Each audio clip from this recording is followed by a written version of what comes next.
কেউ কথা রাখেনি। ৩৩ বছর কাটল, কেউ কথা রাখেনি। ছেলেবেলায় এক বৈষ্ণবী তার আগমনী গান হঠাৎ থামিয়ে বলেছিল, শুক্লা দ্বাদশীর দিন অন্তরাটুকু শুনিয়ে যাবে। তারপর কত চন্দ্রভূ অমাবস্যা চলে গেল, কিন্তু সেই বৈষ্ণবী আর এলো না।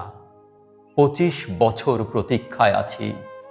মামাবাড়ির মাঝি নাদের আলী বলেছিল, বড় হও দাদা ঠাকুর, তোমাকে আমি ৩ প্রহরের বিল দেখাতে নিয়ে যাব। সেখানে পদ্মফুলের মাথায় সাপ আর ভ্রমর খেলা করে। নাদের আলী, আমি আর কত বড় হব? আমার মাথায় ঘরের ছাদ ফুঁড়ে আকাশে স্পর্শ করলে তারপর তুমি আমায় ৩ প্রহরের বিল দেখাবে। একটাও রয়্যাল গুলি কিনতে পারিনি। লাঠি লজেন্স দেখিয়ে দেখিয়ে চুষেছে লস্কর বাড়ির ছেলেরা। ভিকেরির মতন চৌধুরীদের গেটে দাঁড়িয়ে দেখেছি ভেতরে রাস উৎসব।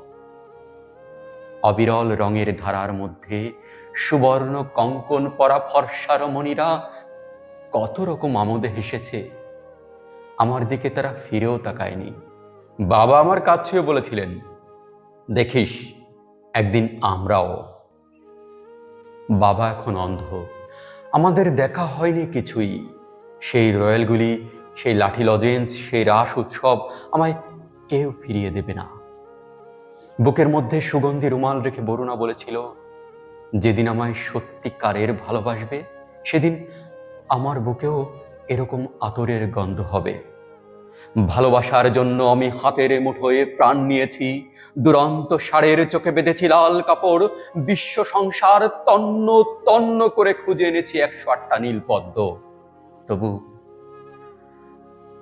তবু কথা রাখিনি বরুণা। এখন তার বুকে শুধুই মাংসের গন্ধ। এখনো সে যে কোনো নারী। কেউ কথা রাখেনি। ৩৩ বছর কাটল, কেউ কথা রাখে না।